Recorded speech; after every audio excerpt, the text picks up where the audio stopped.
Welcome back, everybody. We're going to talk about Valentina Shevchenko at last. Now, leading up to this, I did my breakdown on Rose Namajunas and my breakdown on Zhang Weili. And their style of fighting had a lot to do with how they fight.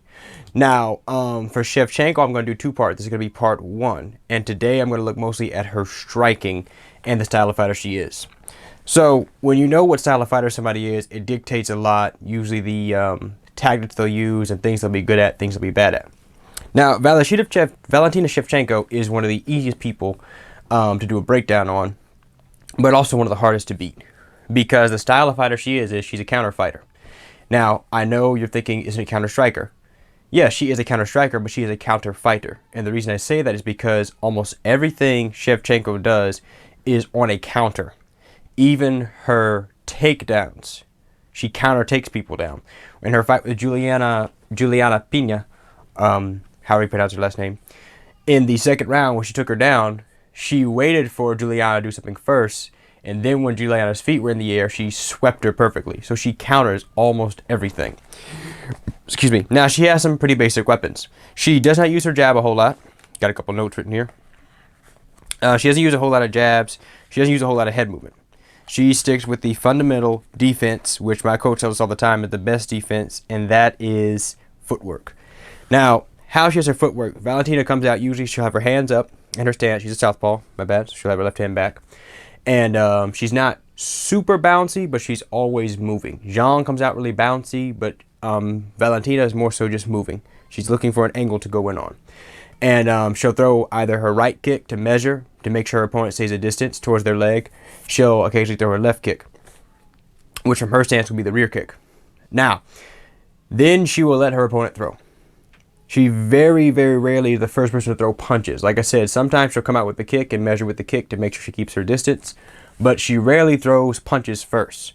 Her fight with Joanna was a perfect example of why her striking is very good against someone like Joanna. And if you don't know this, before they fought in the UFC, Joanna and Valentina Shevchenko had fought each other when they were both Thai fighters in the past, a couple times. So when she'll come out, she'll have that left hand up, right hand up. She measures with the kick to keep distance. Then she'll let her opponent throw their jabs. And what she's doing is she's finding the range. And then when they do close distance a little bit, she'll block whatever lands. And then she'll go back outside of firing range and reset. Then she'll take a step forward, let them throw something or let them come in, and then she will counter strike. In her fight with Joanna, when Joanna's right hand landed, which Valentina blocked right afterwards, she fired back. So she's a counter striker. She'll let you throw first, and then she'll attack. Much like Israel Adesanya, a downside of this is if you do nothing, then that kind of defeats it. A lot of times counter strikers and counter fighters need you to do something in order for them to retaliate against you. However, if you sit still too long, like in her fight with Jessica Ai, where the ref even told them, come on ladies, I need to see something, told them to basically fight, she went and knocked her out with a head kick. So we know she can close distance and attack if she wants to, but she's a sniper, she's an assassin. You know, her bullets rarely miss the mark. She's held the strap since for a couple of years now. Gave us 2 title defenses in 2019, 2 title defenses in 2020, and 1 title defense so far, and we're in June now. So hopefully she desires to get another title defense in before the year ends. So she likes to keep busy. So she's a counter striker. Now, her greatest strengths to me are her timing, her composure, her focus, and the last one is very important, her obedience to her coach. Whenever, for the timing first, her timing is almost perfect. She very rarely misses, and when she does miss, she's not left defenseless. In the first round of her fight with Joanna, she threw a Superman punch against Joanna, which missed. But she was not in a dangerous situation because she took her head off the center line. Sorry, dangerous position because she took her head off the center line. And very often you'll see a lot of people throw things the wrong way. The perfect punch is not necessarily the punch that lands, because someone can use perfect head movement or perfect defense and they'll block it. That's how it works. The perfect punch is if you land or if you miss, you're still in a defensive position. That's what you want to be in. And when she misses her strike, she's very often still in a defensive position. This is why she was able to fight bigger people at bantamweight. The only person who's beaten her at bantamweight, well, Carmouche did previously, but the current bullet, the only person who beat her was Nunes, which was a split decision. And we're going to talk about that later. That fight, I'm going to go in separately on my own, do an in-depth analysis, and see who do I think won that fight between those two, the rematch, not the first fight.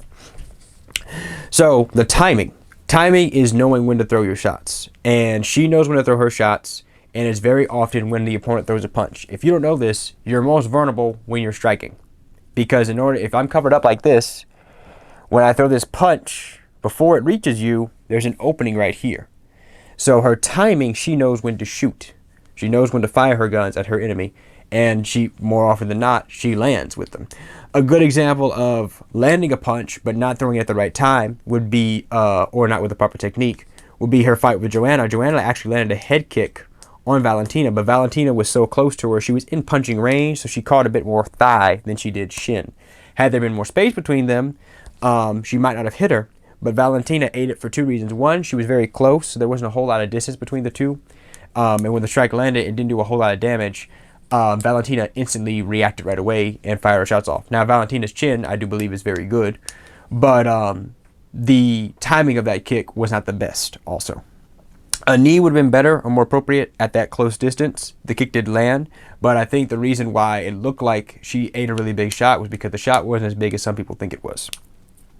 As far as defense, like I already said, she very seldom uses head movement. She relies on her footwork to get out of danger. And as my coach likes to call it, he said the line of fire. And he said, whenever we're fighting, Sam, if we're in the line of fire, we need to be firing in there. You never step into the line of fire without shooting. He doesn't like it when he sees people try to get into position without throwing punches. Because if you're not throwing punches, there's nothing for your opponent to worry about, so they can watch you moving in and they can fire against you. This is actually what Valentina does against her opponents. A lot of them move their head around and try to get in on her. But, you know, your head always comes back to a straight line. You can't stay off balance like this. So all a good counter striker needs to do is wait for you to get back in position, bam, and they can shoot you in that situation. This is what she did to Joanna over and over again in their fight. Joanna was throwing jabs without trying to use them to find range. She was just throwing something for the sake of throwing it. And Valentina had the range figured out in the first round. And that's why she was able to pick her apart on the feet. A lot of people feel the takedowns won her that fight. Yeah, they did, but she dominated the striking portion of that fight too. And her strategy in defense especially is to wait for you to make a mistake and then she'll capitalize on it. She has a pretty good takedown defense. I know I said I'm going to go into her grappling in more detail in the next part, but the point that is very important to understand the strategy of how she fights, especially when she's on the defensive, which is almost always, is to wait for you to make a mistake and then she'll attack you. And this is how her counter-striking works. So as far as being a counter-striker, I believe she's the best female counter-striker in the division, period. I know Rose is really good too, and I give Rose a lot of props, but Rose and Valentina train together. They're pretty close there, but I feel Rose is a bit less of a counter-striker, and the reason why is because of Rose's style. Rose is very aggressive, and she likes to finish her opponents. Valentina is very patient, and she can let the fight go the distance, and it won't bother her.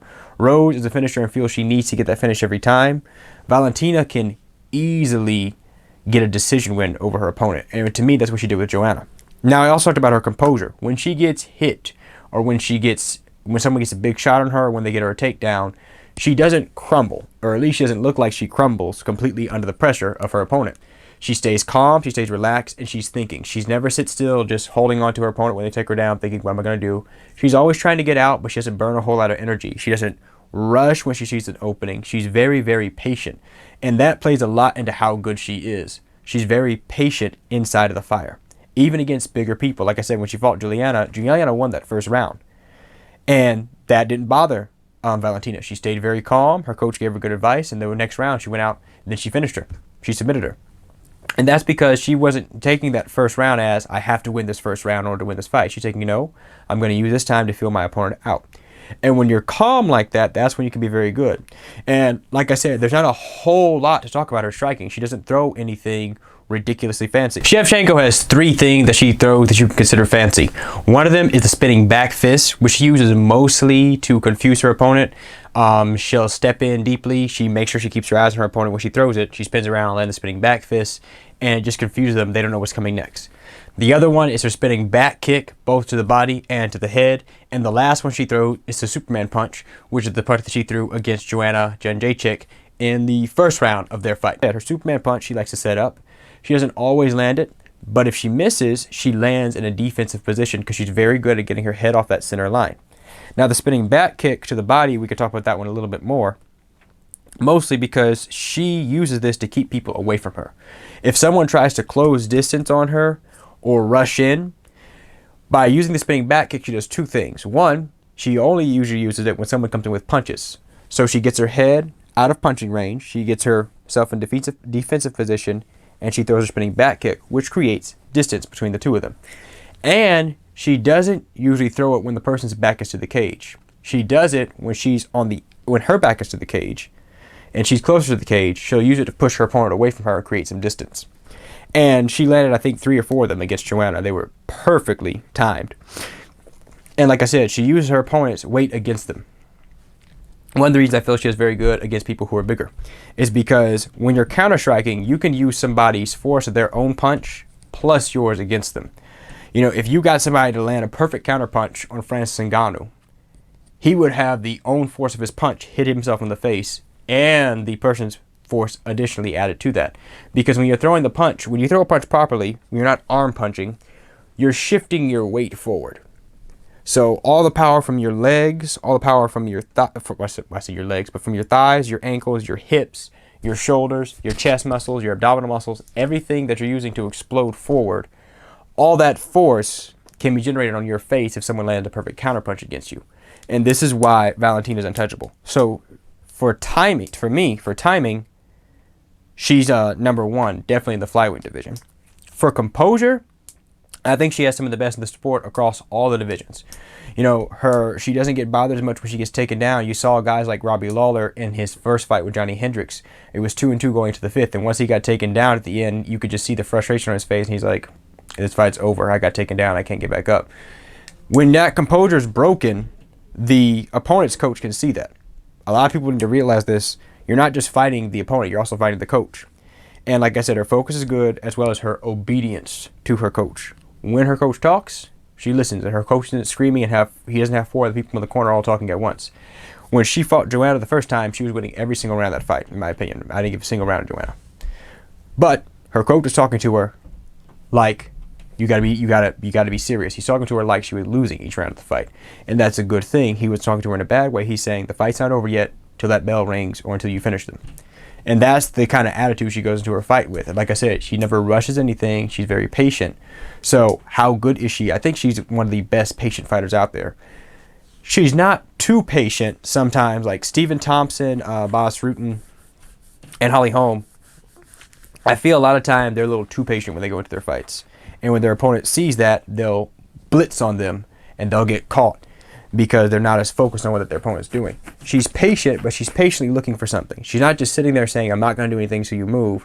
She's reading. She's constantly looking for you to make a mistake, or she's looking for an opening. Like I said, yes, she's a counter striker mainly, but she will move on the attack if she sees an opening. And so I think she is one of the best right now. I hope a third fight with Amanda Nunes happens. Every time she's fought her, she's gotten better, and she keeps getting better. She's very disciplined. She's very focused. And she's running her division right now because I don't think there's anybody out there with better timing in her division. Like I said, Rose's timing is pretty good, but I think Valentina's is a little better, and Valentina's a counter striker. Her patience, her obedience to her coach, and her focus, I feel is the fundamentals that just make you a good worker that she has already. She just happens to be a fighter. You know, if she was a fireman, she'd probably be just as good as a firefighter. She'd be just as good as a firefighter. If she was anything else, it's the work ethic that she has. Those things, her timing, her composure, her focus, and her obedience to her coach make her, you know, probably the greatest flyweight we've got so far, and keeps getting better. She likes to stay busy, and she says she has no desire to retire soon. So I hope we can see some more from her in the future. Thank you for watching, everybody. Let me know which fighter you'd like to see me break down next. And I have a couple of announcements for my history fans. We will be doing finally a part 3 of Owain Glyndor. We're also going to be doing a part 2 of Douglas the Black. I will be breaking down for my fight fans Stamp Fairtex and how good I think she is and what I believe she should do next. And the reason, if you can see, or I've got a little mark here, is because I was sparring last Friday, and I'm going to be doing a breakdown of my own sparring and the final story, which is coming soon.